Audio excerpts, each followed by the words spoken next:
Good morning, friends. In today's lecture, we are going to start with chapter 2 under business correspondence and reporting. That is sentence types, active and passive voice, direct and indirect speech. Now, before starting with this chapter, I just want to inform you that the objective of the institute to include this chapter under business correspondence and reporting is to improve your communication skills, both written and oral.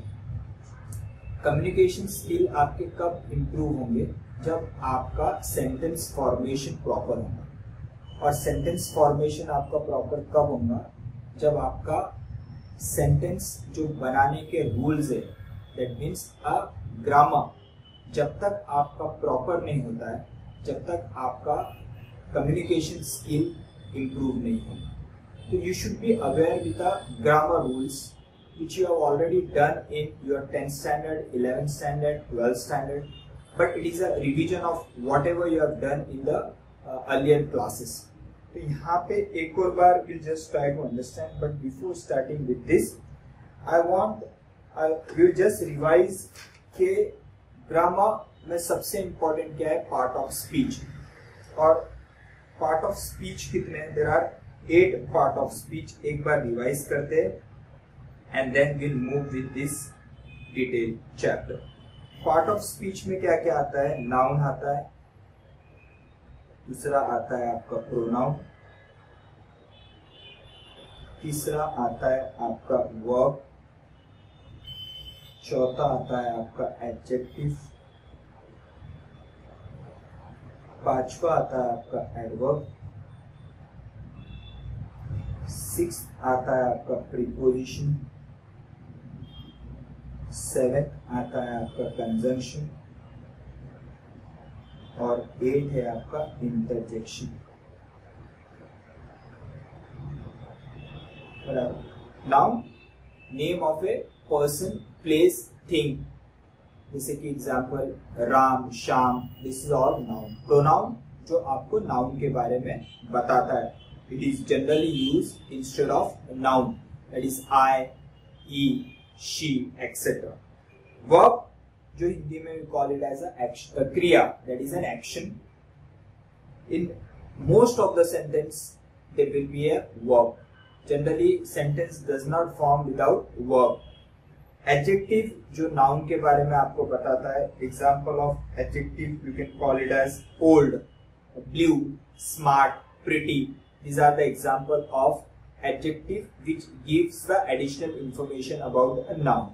Adverb which gives additional information about verb, that is called as an adverb. जैसे कि you can call it as gently, extremely. These are the example of word. These are the words which describe about verb. They are called as an adverb. Example: gently, extremely, carefully are all example of adverb.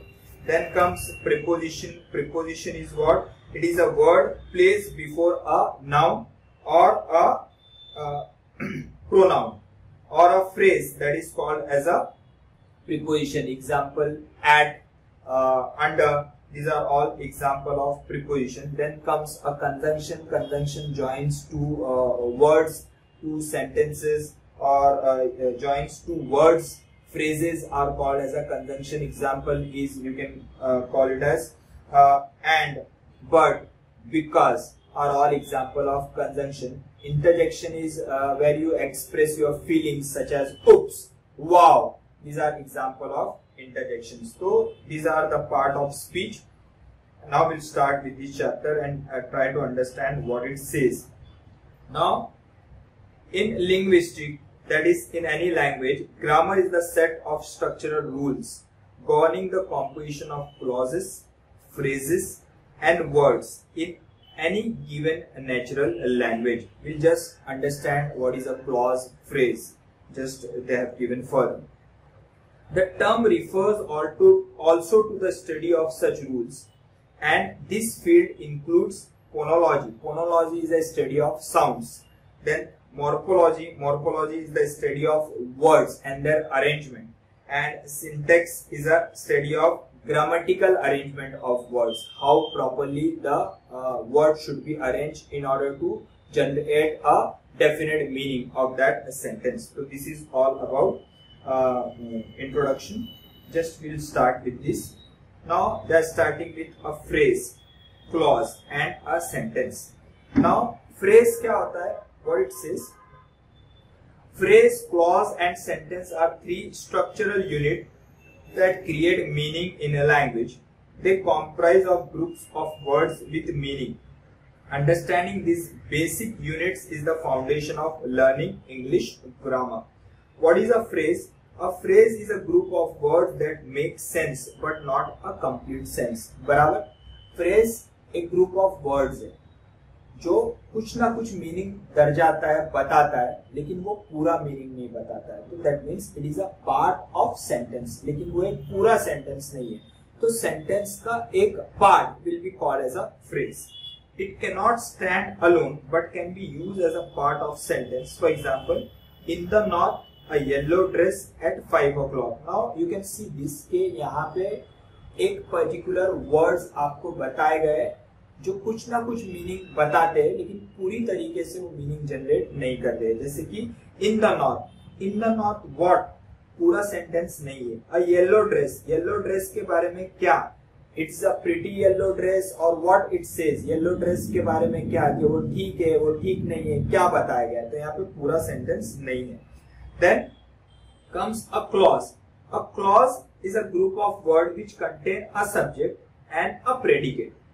A clause can make a complete sense on its own और may form part of a sentence. तो clause में क्या होता है? एक होता है आपका subject और एक होता है आपका predicate. Now subject क्या होता है? जिसके बारे में आपको कोई information दी जा रही है, तो that is called as a subject. I, you, he, ये क्या बोला जाएगा कि subject है, इसके बारे में कुछ additional information sentence में दी गई है, तो that is a subject. Predicate क्या है? जो वर्ब से स्टार्ट होता है, जो सब्जेक्ट के बारे में आपको कुछ डिस्क्राइब कर रहा है, तो that is called as a predicate.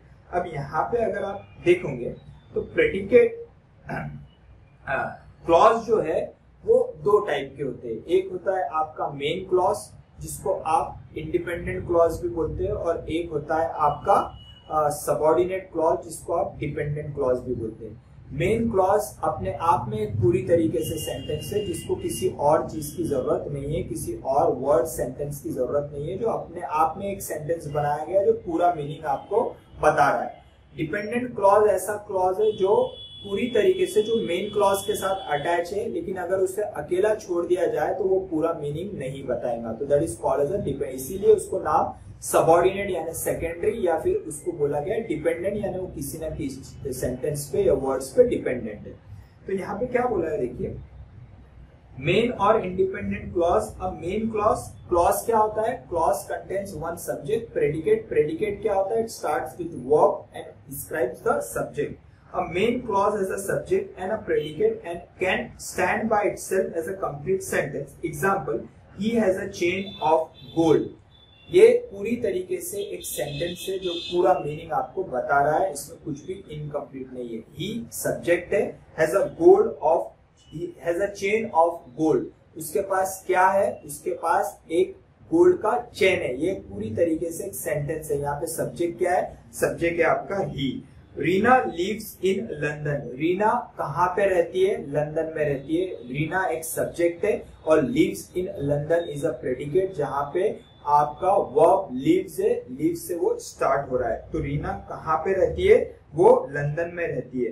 तो रीना के बारे में एडिशनल इंफॉर्मेशन आपको दे रहा है. बराबर? तो that is called as a main clause. Subordinate clause जो डिपेंडेंट है, उसे क्या बोला गया है? A subordinate clause also contains a subject and a predicate, definitely, but does not make a complete sense. यहाँ पे भी एक सब्जेक्ट है, एक प्रेडिकेट है, क्योंकि ये क्लॉज की नींव ही रखी गई है कि क्लॉज किसे बोला जाएगा? जहाँ पे एक सब्जेक्ट होना चाहिए और एक प्रेडिकेट होना चाहिए. सब्जेक्ट जिसके बारे में बता रहे हैं, प्रेडिकेट जो वर्ब से स्टार्ट होता है, जो सब्जेक्ट के बारे में कुछ डिस्क्राइब कर रहा है. लेकिन यहाँ पे वो कंप्लीट मीनिंग अगर आपको वो क्लॉज नहीं देता है, तो उसको आप बोलोगे कि it is a dependent clause, जिसको एक मेन क्लॉज की जरूरत है. It is dependent on the main clause for the reader to understand it fully. Example, he has a chain. which is made of gold. Now which is made of gold, अगर मैं सिर्फ इतना ही आपको sentence बोलता हूँ which is made of gold, तो ये जो है which is made of gold, कौन सी चीज is a made of gold? कोई box is a made of gold, chain made of gold, या फिर आपका keyboard is a made of gold. तो ये किसके बारे में बता रहा है? तो ये सेंटेंस कंप्लीट नहीं है, तो ये क्लॉज को you will call it as a subordinate clause. और यहाँ पे देखेंगे he has a chain बराबर he has a chain which is made of gold. तो ये हो गया आपका he has a chain, आपका मेन क्लॉज हो गया, क्योंकि यहाँ पे वो एक कंप्लीट सेंटेंस कंप्लीट मीनिंग आपको दे रहा है. और ये हो गया आपका सबऑर्डिनेट क्लॉज. तो ये हो गया आपका मेन क्लॉज और ये हो गया आपका डिपेंडेंट क्लॉज और सबऑर्डिनेट क्लॉज बराबर. दूसरा क्या बोल रहा है देखिए, this is the place where the accident happened. Where the accident happened. Now where the accident happened is a dependent clause on the main clause. तो यहाँ पे क्या हो गया है कि जहां पे अगर एक सब्जेक्ट और एक प्रेडिकेट है तो it can be called that it is a clause. Main clause और डिपेंडेंट क्लॉज. मेन क्लॉज अगर वो पूरा मीनिंग आपको जनरेट करके दे रहा है तो that will be called as a main clause. अगर वो सेंटेंस पूरा मीनिंग जनरेट करके नहीं दे रहा है तो then it can be called as a dependent clause. तो यहाँ पे ये आपको जानना जरूरी है बराबर. तो यहाँ पे which is made of gold and where the accident happened both are dependent or a subordinate clause. उसके बाद आते हैं यहाँ पे the word in italic are subordinate clause, जो मैंने ऊपर अभी आपको बताया. उसके बाद आते हैं sentence. A sentence is a group of words that make complete sense to the reader. So first we have gone with a phrase, then we have gone with a clause, and now a sentence. Phrase क्या है? जो कुछ ना कुछ words आपको बता रहा है लेकिन कंप्लीट नॉलेज आपको उस चीज के बारे में नहीं दे रहा है, तो that is called as a phrase. Clause क्या होता है? क्लॉज में होता है एक सब्जेक्ट और एक होता है प्रेडिकेट. प्रेडिकेट जो वर्ब से स्टार्ट होता है, जो सब्जेक्ट को डिस्क्राइब कर रहा है, तो that is called as a predicate. Clause main clause होता है जो कंप्लीट मीनिंग दे रहा है. सबऑर्डिनेट क्लॉज है जो कंप्लीट मीनिंग नहीं दे रहा है. तीसरा आ रहा है आपका सेंटेंस, जो पूरा इंफॉर्मेशन. एक sentence it is a group of word जो आपको एक पूरा मीनिंग बता रहा है. It typically contains a subject and a predicate. It may be a statement, question, exclamation, command, and consist of main clause and sometimes one or more subordinate clause. It begins with a capital letter and ends with a full stop. Very, very important. In every sentence, it will always start with a capital letter. We are all aware with that. कि कोई भी sentence जो start होगा, it will always start from a capital letter and end with a period. That is called as a full stop. A finite verb is essential component of a sentence. Finite verb, we will see that a type of verb में एक finite verb है जो according to the tense जो change होता है बराबर. according to the जिस आप singular या plural pronoun singular या plural noun use कर रहे हो उसके हिसाब से ये finite verb जो change होता है. तो a verb which changes with a use of singular or plural noun is called as a finite verb. Now what it says? A sentence can be short and sweet, long and complicated. Adding objects, complements, phrases, clauses to the sentence can lengthen them and make them structural and semantically complemented. Like, example, I like a film. Simple sentence. I is a subject, like is a verb, and film is a object. बराबर. तो यहाँ पे ये क्या हो गया? I like films. So here you can call it as I as a subject. Like is a verb. And like films you can call it as, ये like films क्या हो सकता है? It can called as a predicate. बराबर. तो ये आपको एक कंप्लीट सेंटेंस है, उसको थोड़ा कॉम्प्लिकेटेड क्या लिया गया है देखिए. आई लाइक हॉरर फिल्म्स. किस तरीके के फिल्म्स मुझे अच्छे लगते हैं, तो वो बोल रहा है horror films. I like horror films which are based on true stories. यहाँ पे दो क्लॉज लिए गए, एक है आपका मेन क्लॉज और एक है आपका सबऑर्डिनेट क्लॉज. यहाँ पे सबऑर्डिनेट क्लॉज क्या है, which are based on true stories, आपका एक सबऑर्डिनेट क्लॉज है जो मेन क्लॉज पे डिपेंडेंट है। थर्ड सेंटेंस अगर देखेंगे, I write horror films which are based on true stories and terrify me completely. तो यहाँ पे दो आपके डिपेंडेंट क्लॉज लिए गए जिसमें बोला गया है which are based on true stories and terrify me completely. तो आई लाइक हॉरर फिल्म्स एक कंप्लीट सेंटेंस है जिसको मेन क्लॉज भी बोल सकते हो, जिसके साथ ये एडिशनल और सबऑर्डिनेट क्लॉज अटैच किए गए। अब यहाँ पे क्या बोला गया है देखिए, subject and predicate are the two primary structure on which sentence stands. Subject और प्रेडिकेट प्राइमरी चीजें है जिसपे सेंटेंस बनता है। सब्जेक्ट जिसके बारे में बोला गया है, predicate will start with the verb will describe a subject. However, it is imperative to understand, that is, it is important to understand all the component of a sentence to grasp the basics of grammar. यहाँ पे ये सब चीजें अपने को अभी समझना है। Subject, predicate, direct object, indirect object, object of the preposition, verb, phrase, complement. यहाँ पे ये सब चीजें will try to understand in order to form a proper structured sentence. तो यहाँ पे सबसे पहले क्या बोला गया है, देखिए सब्जेक्ट क्या होता है।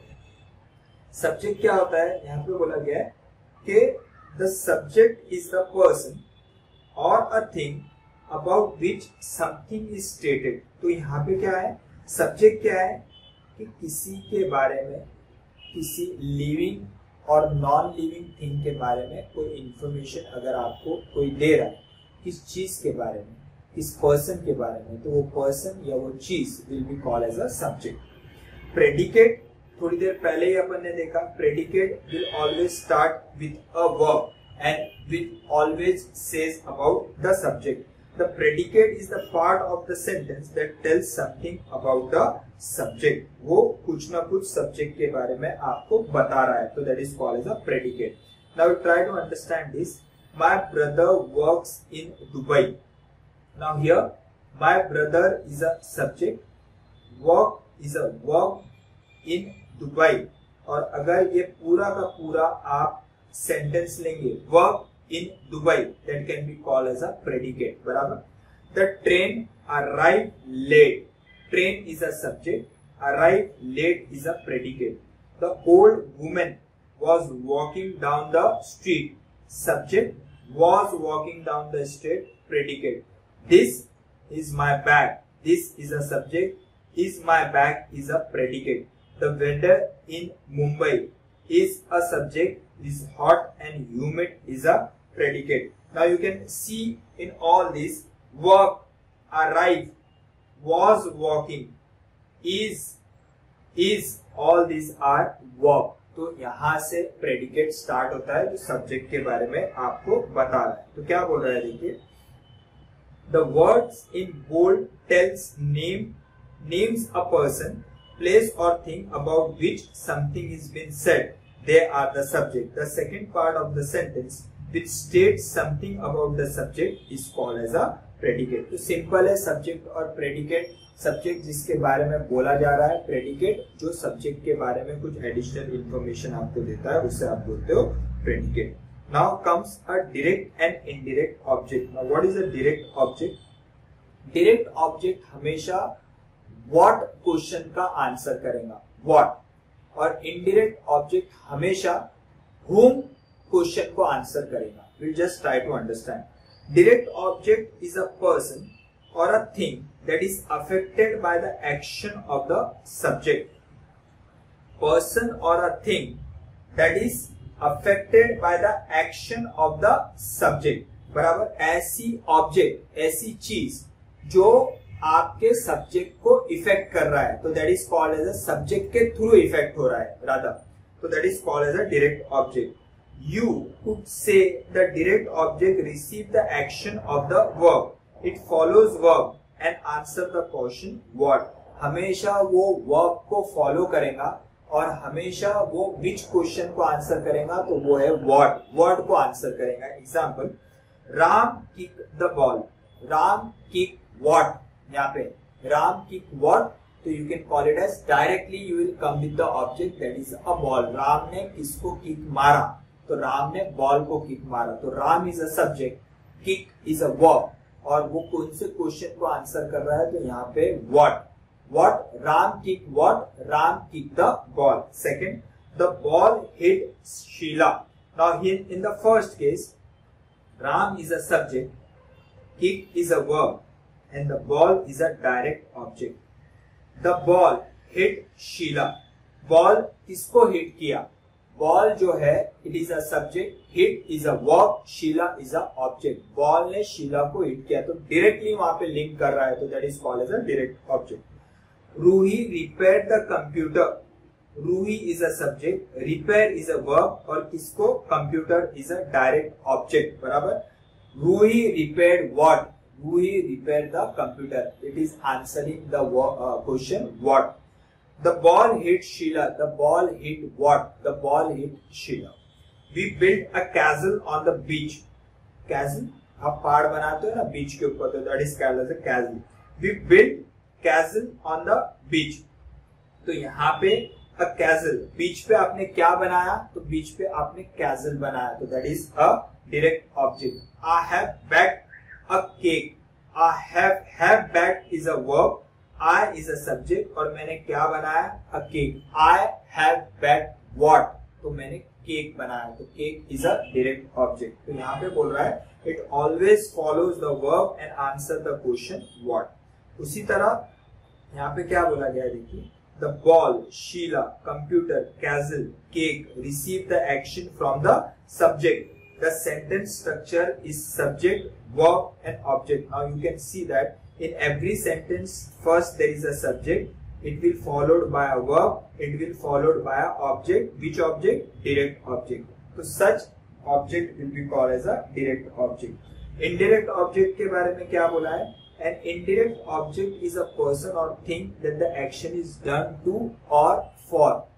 It will always answer a question whom. It will answer a question whom, or it will always come before the direct object. Indirect object will always come before the direct object. And how the sentence will flow? First will come a subject, then comes a verb,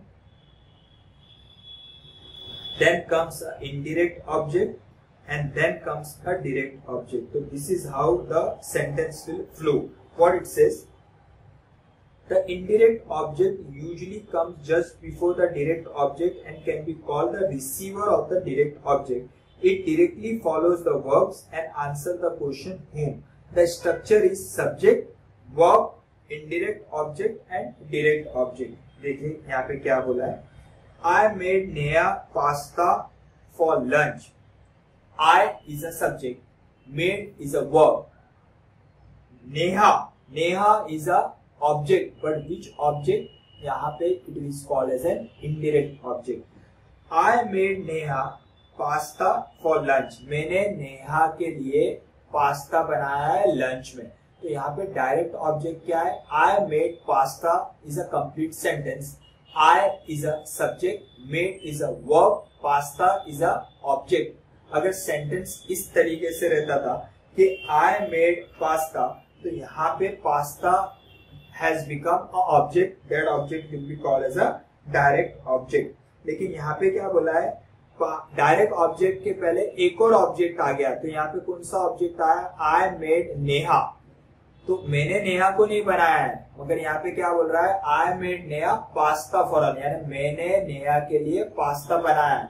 तो मैंने क्या बनाया है, मैंने pasta बनाया है, किसके लिए बनाया, फॉर हुम, यहाँ पे मैंने नेहा के लिए बनाया है। तो मैंने क्या बनाया, what will answer the direct object, that is I made pasta. Pasta is a direct object, it will always follow the indirect object, उसके पहले इनडायरेक्ट ऑब्जेक्ट आएगा। तो यहाँ पे मैंने किसके लिए बनाया, फॉर हुम, नेहा, तो Neha will be called as an indirect object. तो यहाँ पे यू कैन सी दैट कि I is a subject, made is a verb, Neha is an indirect object और pasta is a direct object. Fine. Second क्या बोल रहा है, we build him a castle on the beach. We build him, मैंने उसको build किया, ऐसा हो सकता है कि नहीं, तो यहाँ पे क्या बोल रहा है, वी बिल्ड कैसल, मैंने कैसल बनाया उसके लिए। तो यहाँ पे we is a subject, build is a verb और castle is a direct object और उसके लिए him is an indirect object. तो यहाँ पे आप देखोगे कि हर एक सेंटेंस में जो है वो इनडायरेक्ट ऑब्जेक्ट डायरेक्ट ऑब्जेक्ट को के पहले आ रहा है या फिर डायरेक्ट ऑब्जेक्ट इनडायरेक्ट ऑब्जेक्ट को फॉलो कर रहा है। Preeti is writing me a letter right now. Preeti is a subject, is a verb, is writing is a verb, sorry, that is an helping auxiliary verb. Preeti is a subject, is writing is a verb, me is writing, me नहीं हो सकता है, me is a indirect object. A letter, Preeti is writing a letter, अगर ऐसा sentence रहा तो you can call Preeti as a subject, is writing is a verb, a letter is a object. लेकिन यहाँ पे ऑब्जेक्ट, डायरेक्ट ऑब्जेक्ट के पहले एक और ऑब्जेक्ट आ गया, कौन सा ऑब्जेक्ट, यहाँ पे आ गया मी। तो यहाँ पे me will be called as an indirect object और letter can be called as an direct object, बराबर। I have made my mom a promise, I have made my mom, मैंने अपनी मम को बनाया, ऐसा हो सकता है कि नहीं। तो यहाँ पे करेक्ट सेंटेंस क्या होगा, अगर सब्जेक्ट और डायरेक्ट ऑब्जेक्ट को लिंक करना है तो यहाँ पे क्या बोलेंगे, आई have made a promise. I is a subject, made is a verb, a promise is a direct object। लेकिन यहाँ पे डायरेक्ट ऑब्जेक्ट के पहले my mom आ गया, तो यहाँ पे मैंने प्रॉमिस किसको किया, अपने ममा को, तो my mom will be called as an indirect object। तो इस सेंटेंस में I is a subject, have made हो गया आपका verb, my mom हो गया आपका indirect object और अब promise हो गया आपका डायरेक्ट ऑब्जेक्ट। उसी तरह Miss Nair teaches us English grammar. Miss Nair is a subject, teaches is a verb, us is a indirect object and English grammar is a direct object। आप sentence इस तरीके से भी बोल सकते हो कि Miss Nair teaches English grammar। Miss Nair is a subject, teaches is a verb, English grammar is a object, direct object। लेकिन यहाँ पे उसके पहले क्या आ गया, me। यहाँ पे भी ये मी इज अ सब्जेक्ट, लेकिन इस सब्जेक्ट एक डायरेक्ट ऑब्जेक्ट के पहले, sorry, me is a object, ये ऑब्जेक्ट इंग्लिश ग्रामर के पहले आ रहा है, तो यहाँ पे मी को you will call it as an indirect object. You can see here Neha, him, me, my mom and us are ones for whom something is done, they are the indirect object। The object third क्या है, fourth, sorry, बराबर। Fourth one is object of preposition. Object of preposition यानी जहां पे preposition को object follow, object preposition को follow करता है, तो that is called as an object of preposition. Don't misunderstand between N indirect object and object of the preposition. Indirect object हमेशा direct object के पहले आएगा और ऑब्जेक्ट ऑफ द प्रीपोजिशन हमेशा प्रीपोजिशन को फॉलो करेगा, so that is called as an object of the preposition। If a object comes before the direct object, it will be called as an indirect object। अगर object preposition को follow करता है तो then it is called as an object of the preposition। तो preposition क्या है, you are aware with what is a preposition। Preposition is nothing but you can call it as जैसे कि example in, or you can call it as on, about, under, ये सब चीजें क्या हो गई आपके प्रीपोजिशन। तो यहाँ पे क्या बोल रहा है, the object of the preposition is a noun और pronoun that completes its meaning. Object of the preposition, preposition का ऑब्जेक्ट क्या है, एक नाउन या प्रोनाउन जो उसके मीनिंग को कंप्लीट करता है। जैसे कि एग्जाम्पल अगर आप देखोगे यहाँ पे, the dog is looking at, the dog is a subject, is looking at is a preposition, is looking is a verb। the dog हो गया आपका सब्जेक्ट, is looking हो गया आपका verb। अब at क्या, तो वो सेंटेंस को कंप्लीट नहीं कर रहा है। सेंटेंस कंप्लीट करने के लिए आपको at जो प्रीपोजिशन है उसके बाद एक ऑब्जेक्ट लगाना पड़ेगा।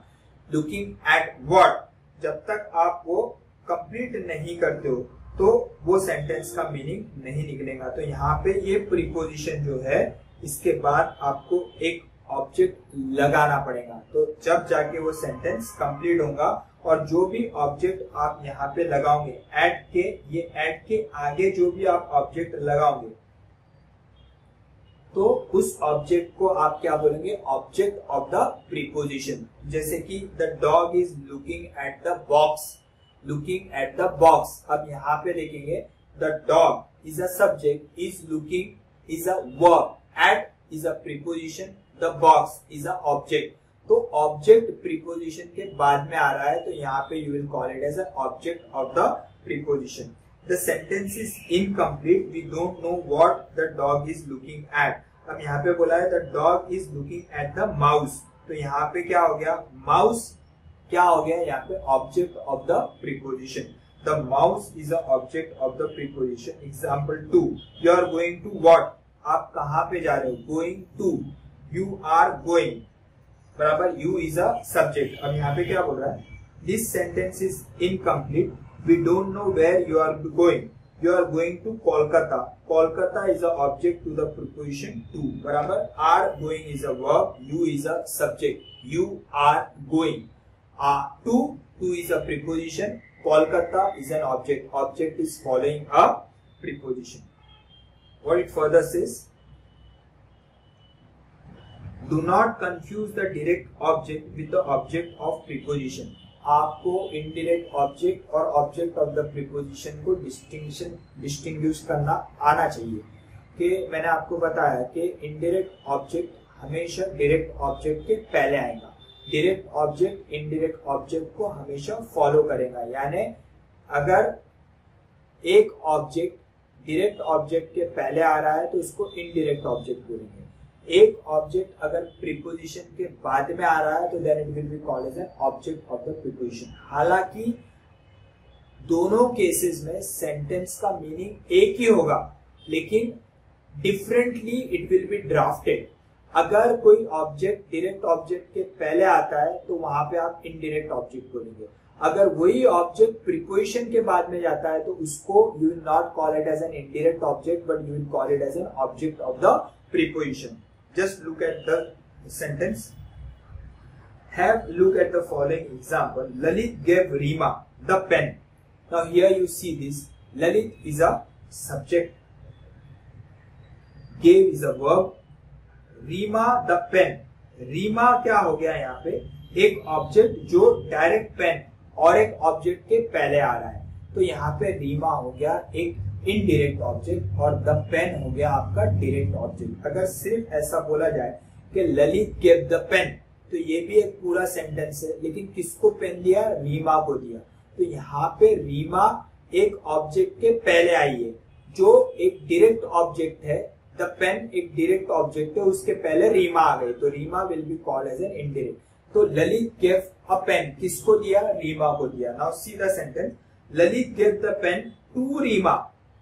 अब यहाँ पे देखो, रीमा पहले डायरेक्ट ऑब्जेक्ट के पहले थी और अब लास्ट में आ गई आफ्टर प्रीपोजिशन। तो यहाँ पे सेंटेंस का मीनिंग सेम है, Lalit gave Reema the pen या Lalit gave the pen to Reema, दोनों सेंटेंस का मीनिंग एक ही है, ललित ने रीमा को पेन दिया, लेकिन उनका ड्राफ्टिंग अलग अलग है। एक केस में रीमा जो पेन के पहले आ रही है, रीमा भी एक नाउन है, पेन भी एक नाउन है, रीमा भी एक ऑब्जेक्ट है, पेन भी एक ऑब्जेक्ट है। रीमा अगर पेन के पहले आती है तो then it is called as a indirect object और pen will be called as a direct object. लेकिन अगर यहीं पे रीमा अगर प्रीपोजिशन के बाद में आती है तो वो इनडायरेक्ट ऑब्जेक्ट को इनडायरेक्ट ऑब्जेक्ट नहीं बोला जाएगा। अब इस केस में it will be called as an object to the preposition. जैसे यहाँ पे ये पहले सेंटेंस में ये है इनडायरेक्ट ऑब्जेक्ट और यहाँ पे it will be called as an object to the object of the preposition.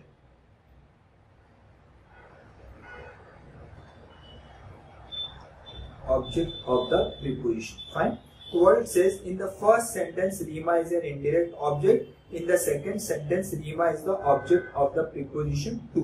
The two sentences basically have the same meaning but structurally different. They have the same meaning लेकिन उसको structurally sentence drafting दोनों का अलग अलग किया गया है, लेकिन meaning जो है वो same है। जैसा यहाँ पे आपको याद रखना है कि मैंने आपको जो प्रिसाइज नोट्स बताया, जहाँ पे आपको टोटल नोट्स का 1/3 करना है प्रिसाइज नोट्स के अंदर, तो you will have to see that कि आपका सेंटेंस ड्राफ्टिंग आपको किस तरीके से रिड्यूस करते आता है। How can you distinguish between N indirect object and object of the preposition. अभी मैंने आपको बताया कि अगर इनडायरेक्ट ऑब्जेक्ट डायरेक्ट ऑब्जेक्ट के पहले आता है या फिर ऑब्जेक्ट डायरेक्ट ऑब्जेक्ट के पहले आता है तो it is an indirect object. अगर ऑब्जेक्ट प्रीपोजिशन के बाद में आता है तो that is called as an object of the preposition. Then comes a verb. Verb, everyone are aware what is a verb. Verb का मीनिंग क्या है कि कोई हिंदी में आप you call it as an क्रिया और you can call it as an action, fine. तो लेकिन वर्ब के there are different types of verb. हालांकि institute will never go in detail as regards to various types of verb. यहाँ पे आपको grammar का एग्जाम नहीं लिख रहे हो, लेकिन only with an objective of understanding whatever they have given different types of verb, will just go through it, बराबर। यहाँ पे सिर्फ इंस्टीट्यूट का ऑब्जेक्टिव ये है कि आपका सेंटेंस ड्राफ्टिंग जो है वो प्रॉपर होना चाहिए।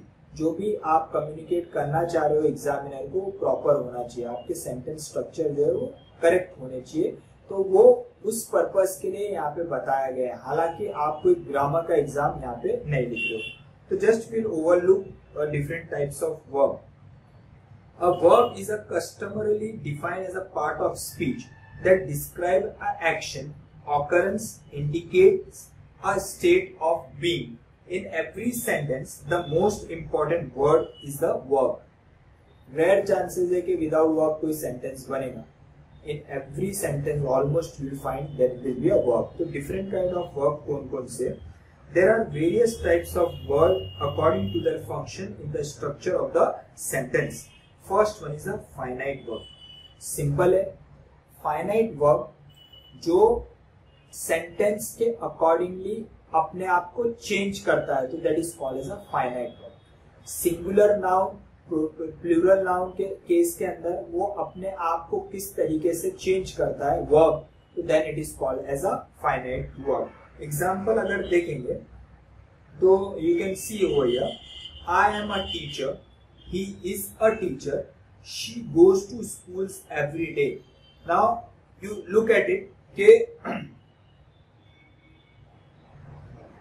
they go to school every day. अब यहाँ पे just you refer that दोनों भी सेंटेंस मीनिंग सेम बता रहे, लेकिन फर्स्ट पॉइंट नंबर सी जो है एक सिंगल पर्सन के बारे में बता रहा है। तो यहाँ पे नाउन ने किस तरीके से अपने आप को यूज किया है, सॉरी वर्ब ने अपने आप को किस तरीके से यूज किया है, गोज। और अगर आप यहाँ पे शी को दे कर देते हैं तो यहाँ पे goes become go, go to the school every day, बराबर। तो यहाँ पे when verb changes according to the structure of the sentence, जहां पे सिंगुलर से प्लूरल अगर कोई चीज हो जाती है तो एक पर्टिकुलर वर्ब अपने आप को जब चेंज करता है तो then it is called as a finite verb, बराबर। इनफाइनाइट या non finite, sorry non finite verb finite verb का उल्टा। फाइनाइट वर्ब क्या है, जो अपने आप को चेंज कर रहा है। नॉन फाइनाइट वर्ब का मीनिंग क्या है, जो अपने आप को चेंज नहीं करेगा। whether it is a singular noun or whether it is a plural noun, it will not change itself, बराबर। तो वहां पे जैसे कि यहाँ पे क्या बोला है, a non-finite verb is a form of verb that does not change according to the person, number or tense of the sentence. तो दोनों में डिफरेंस क्या है कि a finite verb is limited by it agrees with the subject in number, it also changes. यहाँ पे क्या बोल रहा है, it changes। लेकिन इन नॉन फाइनाइट वर्ब के बारे में क्या बोल रहा है, it does not changes according to the person, number और tense. It can not stand alone as the main verb. There are 3 kinds of non finite. तो डिफरेंस क्या है, सिंपल डिफरेंस है। फाइनाइट जो सेंटेंस के स्ट्रक्चर, नाउन प्रोनाउन जहां पे change हो रहा है, he she they singular plural हो रहा है, तो वर्ब भी अपने आप को चेंज कर रहा है, उसका टेंस चेंज हो रहा है। लेकिन जहां पे दो इट इज सिंगुलर और प्लूरल, लेकिन वर्ब अपने आप को अगर चेंज नहीं करता है, जैसे कि वैसे ही रहता है, तो then it is called as a non finite verb, बराबर। अब नॉन फाइनाइट वर्ब जो है वहां पे 3 टाइप के। क्या बोल रहा है? पहले इनफाइनाइट, दूसरा पार्टिसिपल पास्ट एंड प्रेजेंट, और तीसरा जेरेंड। अब वो क्या बोल रहा है? इनफाइनाइट क्या है? तो यहां पे वो इट सेज दैट कि it is a form of verb use generally like a noun, like a noun. The word to is frequently used with an infinitive. यहाँ पे it is infinite verb के साथ साथ यहाँ पे क्या बोल रहा है? The word to is frequently used with an infinitive. अब यहाँ पे अगर आप देखोगे, ये एग्जाम्पल लेते हैं, सुनीता loves to dance. अब यहाँ पे अगर आप देखोगे,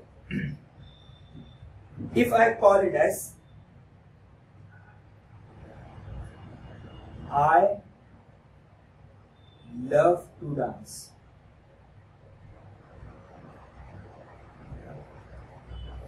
now you see here love and to dance दोनों भी जो है इट इज अ वर्ब, बराबर। अब ये सेंटेंस अगर आप देखोगे, सुनीता लव्स टू डांस,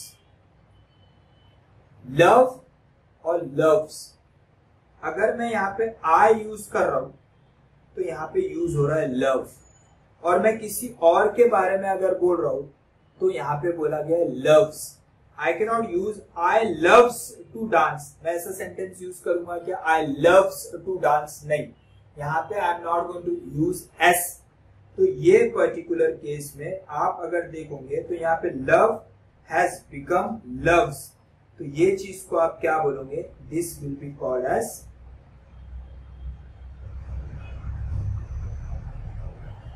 मैंने थोड़ी देर पहले ही बताया, जहां पे according to the sentence structure अगर वर्ब अपने आप को चेंज कर रहा है तो then it is called as a finite verb. तो यहाँ पे loves become love when Sunita is replaces with I. So in this case, love will be called as a finite verb that changes with a noun. अब यहाँ पे to dance, अगर दोनों cases में आप देखोगे, to dance is also a verb, मगर यहाँ पे ये चेंज नहीं हो रहा है, तो then it is called as an non-finite verb, or it is also called as an infinite verb. और जब भी नॉन फाइनाइट वर्ब टू से स्टार्ट होता है तो then it is called as an infinite. Got it? दोनों में meaning समझ में आया कि फाइनाइट वर्ब क्या होता है? जो सेंटेंस स्ट्रक्चर के टेंस के साथ साथ चेंज होता है, सिंगुलर प्लूरल के हिसाब से वो चेंज होगा।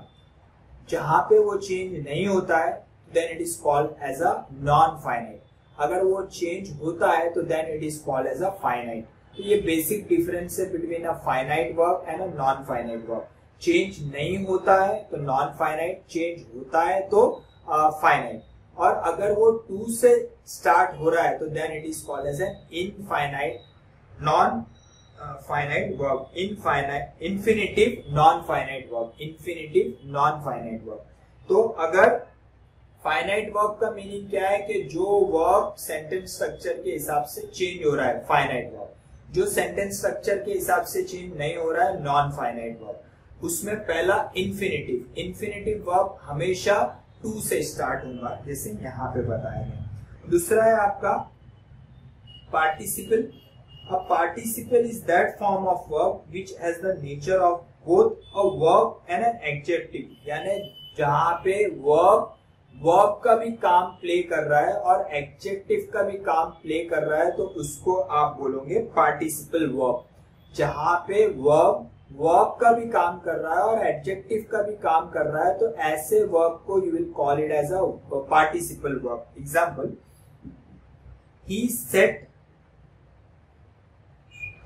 On a broken chair, he sat on a broken chair, बराबर। Broken chair is a what it call, यहां पे क्या बोल रहा है देखिए कि ये पर्टिकुलर केस चेयर कैसी है, चेयर ब्रोकन है, तो ये चेयर ब्रोकन जो है वो चेयर को डिस्क्राइब कर रहा है, तो you call it as an adjective. But at the same time broken is also a verb. तो यहाँ पे ऐसा पार्टिसिपल वर्ब जहां पे जो वर्ब को भी डिफाइन करता है और एडजेक्टिव को भी डिफाइन करता है, दोनों का रोल अगर वो प्ले कर रहा है तो then it is called as a participle verb. बराबर। तो यहाँ पे if you look at this broken, you can see this that this broken is playing a role of verb also and adjective also, क्योंकि वो chair को describe भी कर रहा है तो then it is playing a role of adjective also. बराबर। Second क्या बोल रहा है, we met a girl carrying a bag of fruit. Now here carrying जो है वो हम ऐसी लड़की को मिले जो फ्रूट का बैग कैरी कर रही थी। अब यहाँ पे कैरिंग जो है you can call it as verb ending with ING and it is also playing a role of adjective. बराबर। Carrying a bag of fruit. बराबर। तो यहाँ पे बैग ऑफ फ्रूट को डिफाइन भी कर रहा है। तो यहाँ पे यू कैन सी दैट के नॉन फाइनाइट वर्ब जो अपने हिसाब से चेंज नहीं होता है, जो सेंटेंस स्ट्रक्चर के हिसाब से चेंज नहीं होता है, उसको नॉन फाइनाइट वर्ब बोलते हो। उसमें सबसे पहला आ रहा है आपका इंफिनिटिव जो टू के साथ स्टार्ट होगा। दूसरा है आपका पार्टिसिपल जहां पे ऐसा वर्ब जो वर्ब को भी डिफाइन कर रहा है और एडजेक्टिव को भी डिफाइन कर रहा है। तीसरा आता है आपका gerund. A gerund is that form of verb which ends in ING and has the feature of a noun and a verb. यहाँ पे अगर एडजेक्टिव एंड अ वर्ब है तो वो participle, noun and a verb यानी दोनों का role अगर वो वर्ब प्ले कर रहा है, वर्ब का तो प्ले कर रहा है, उसके साथ साथ नाउन का भी रोल प्ले कर रहा है, तो then it is called as a gerund. जैसे कि playing cricket is not allowed, I like reading religious text. Playing cricket is not allowed, यहाँ पे क्रिकेट खेलना मना है, क्रिकेट खेलना मना है, यहाँ पे ऐसा बोला गया है। तो यहाँ पे अगर आप देखोगे तो आईएनजी के साथ वो एंड हो रहा है और यहाँ पे playing is a verb. Playing क्या है, प्लेइंग इज अ वर्ब और उसके साथ साथ प्लेइंग व्हाट, यहाँ पे क्रिकेट खेलना मना है, प्लेइंग क्रिकेट। तो यहाँ पे ये वर्ब नाउन को भी डिफाइन कर रहा है। तो जहां पे अगर कोई पर्टिकुलर वर्ब का भी रोल प्ले करता है और नाउन का भी रोल प्ले करता है तो then it is called as a gerund. I like reading religious text, reading religious text, reading is a verb. क्या रीडिंग, मेरे को क्या अच्छा लगता है, रिलीजियस के बुक्स पढ़ना अच्छा लगता है, तो यहाँ पे वो बुक्स को नाउन को भी डिफाइन कर रहा है। तो in this case it is called as a gerund.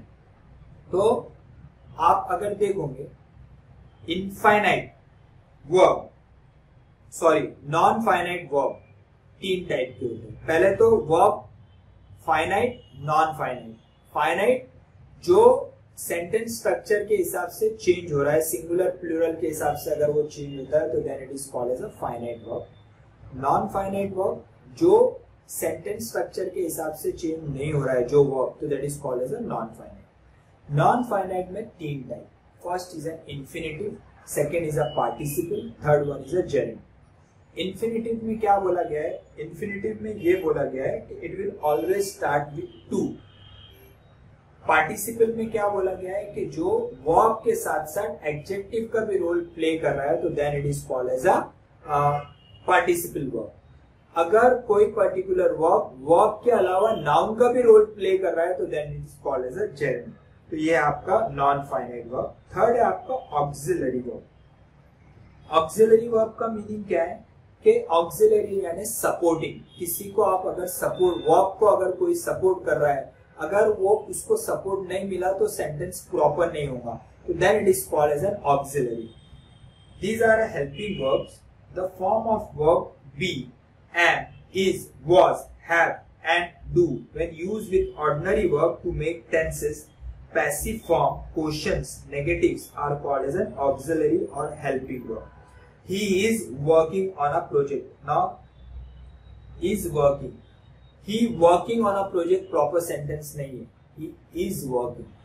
Is working को support कर रहा है. Working verb है और उसको सपोर्ट इज कर रहा है तो is will be called as an helping verb और auxiliary verb. The gate was open. The gate opened by the postman is not correct. The gate was opened by the postman. तो was open को support कर रहा है तो यहाँ पे was will be called as an helping word. Is will be called as an helping word.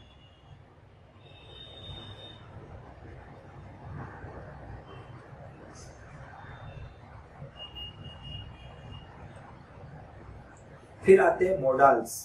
Now what is the modals? The verb am, is, are, was, were, have, had, does, do, did, dare, need to, used to, ought to are modals.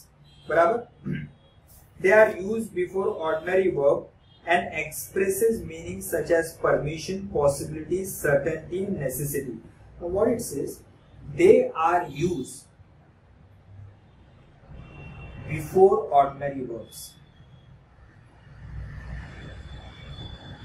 They are used before ordinary verbs and express meaning such as permission, possibilities, certainty, necessities.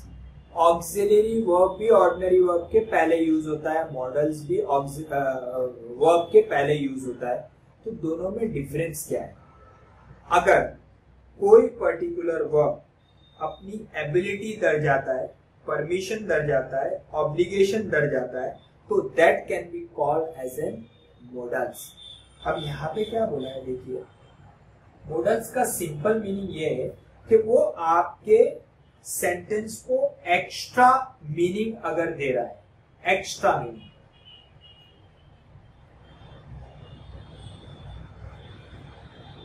then it is called as a modals.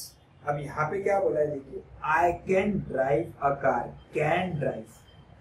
You may come in, permission बोल रहा है.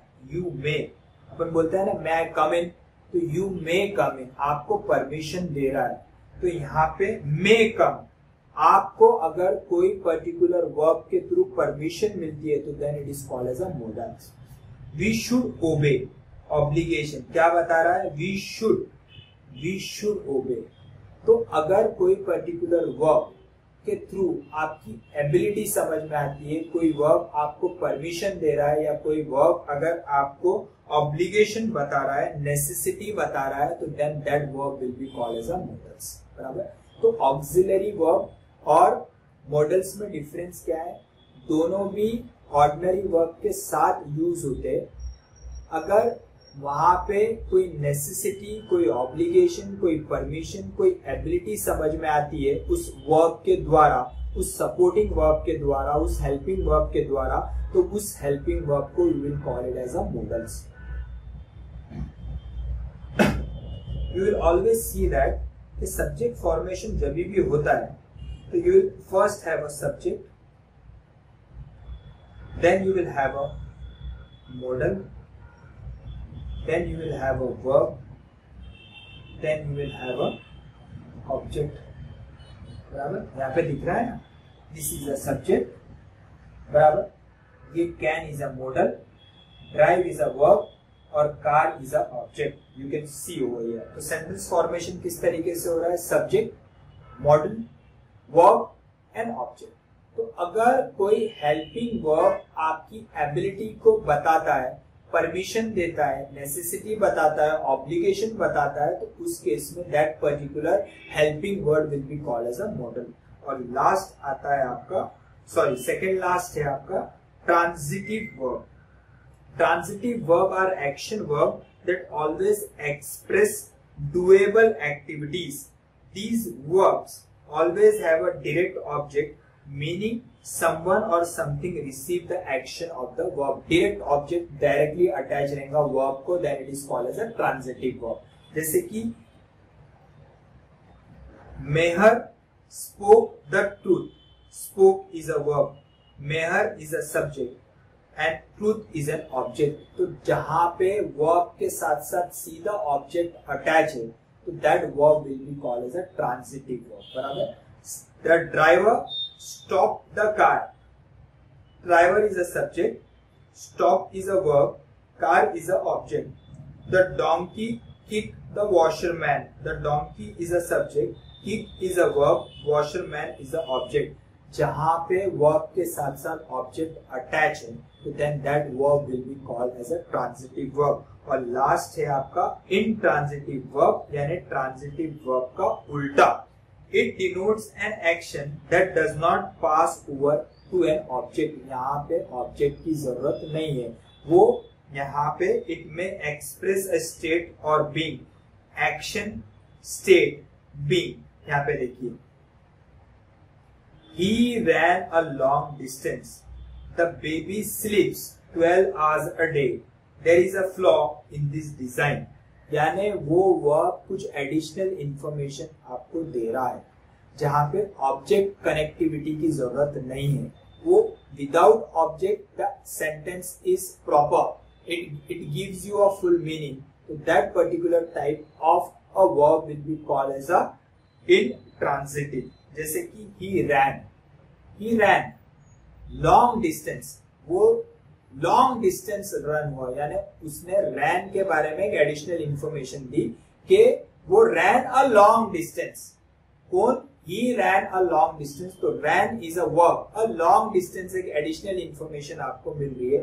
तो ऐसे verb जहां पे object की आपको जरूरत नहीं है, तो ऐसे वर्ब को यू कॉल इज इंट्रांजिटिव। तो यहाँ पे ran is what? Intransitive. The baby स्लीप्स, अगर यहाँ पे मैं सिर्फ इतना बोलता हूँ कि द बेबी स्लीप्स, वो कितना baby स्लीप्स for how many hours, तो यहाँ पे बोल रहा है द बेबी स्लीप्स फॉर 12 आवर्स। तो यहाँ पे स्लीप्स के आगे एक एडिशनल सेंटेंस अटैच किया गया। There is a flaw, flaw in what? Flaw in design. तो यहाँ पे flaw is a verb in the design, बराबर। तो यहाँ पे you can call it as कि ऐसे particular verb is called as a intransitive verb. तो वर्ब इतना डिटेल में जरूरत नहीं है, फिर भी यहाँ पे number types of verb you should be aware. Different types of verb एक और बार will just revise. Verb transitive होते हैं, सॉरी वर्ब फाइनाइट होते हैं, इनफाइनाइट होते हैं। फाइनाइट वर्ब यानी कौन सा वर्ब? जो सेंटेंस स्ट्रक्चर के हिसाब से अगर चेंज होता है तो that is called as a finite. Non finite जो सेंटेंस स्ट्रक्चर के हिसाब से चेंज नहीं होता है, that verb is called as a non finite. Non finite तीन टाइप के, first is what? First is infinitive, second one is a participle and third one is a gerund. उसके बाद आता है आपका auxiliary verb that is called as an helping verb. Then comes a model. Model is what? Model is nothing but जो आपकी ability बताता है, permission या फिर कोई पर्टिकुलर ऑब्लिगेशन या नेसेसिटी को बता रहा है, तो that is called as a modal. Then come a transitive verb and intransitive verb. So transitive verb क्या है कि जो जहां पे ऑब्जेक्ट डायरेक्टली वर्ब से अटैच है, तो that is called as a transitive verb. और इनट्रांजिटिव वर्ब जहां पे you don't have an object, जो सिर्फ वर्ब को एक एक्स्ट्रा इंफॉर्मेशन के थ्रू यूज कर रहा है, तो then that is called as a intransitive verb. तो these are the different types of verb. तो वी विल स्टॉप हियर। यहाँ आज अपने in today's lecture we have learn about phrase, then we have referred to clause, then we have referred to clause two types। एक होता है आपका independent clause जहाँ पे एक complete sentence होता है, और एक होता है आपका subordinate clause जहाँ पे पूरी तरीके से वो मीनिंग वो क्लॉज अगर नहीं बता रहा है, उसको मेन क्लॉज की जरूरत है, तो then it is called as a subordinate clause। फिर we have seen a sentence, उसके बाद सेंटेंस के डिफरेंट पार्ट, उसमें first we have covered with the subject, then there is a predicate, subject यानी जिसके बारे में बताया जा रहा है, प्रेडिकेट यानी जो सब्जेक्ट को डिफाइन कर रहा है, जो वर्ब से स्टार्ट होता है। उसके बाद आता है आपका direct object, subject, verb and direct object. Indirect object जो डायरेक्ट ऑब्जेक्ट के पहले आता है, या डायरेक्ट ऑब्जेक्ट जो इनडायरेक्ट ऑब्जेक्ट को फॉलो करता है। उसके बाद आता है आपका object of the preposition, preposition के बाद अगर कोई ऑब्जेक्ट आ रहा है, तो that object will be called as an object of the preposition. Then comes a verb, different types of verb we have seen, finite, infinite में तीन टाइप कौन से? सॉरी, नॉन फाइनाइट में तीन टाइप कौन से? One is an infinitive, second one is a participle and third one is a gerund. उसके बाद है आपका auxiliary verb, then there is a modal, then there is a transitive, then there is a non-transitive. तो these are different types of verb. तो यहाँ पे stop करते हैं. अगर आपको कोई डाउट है तो please ask me, I will clear your my doubt.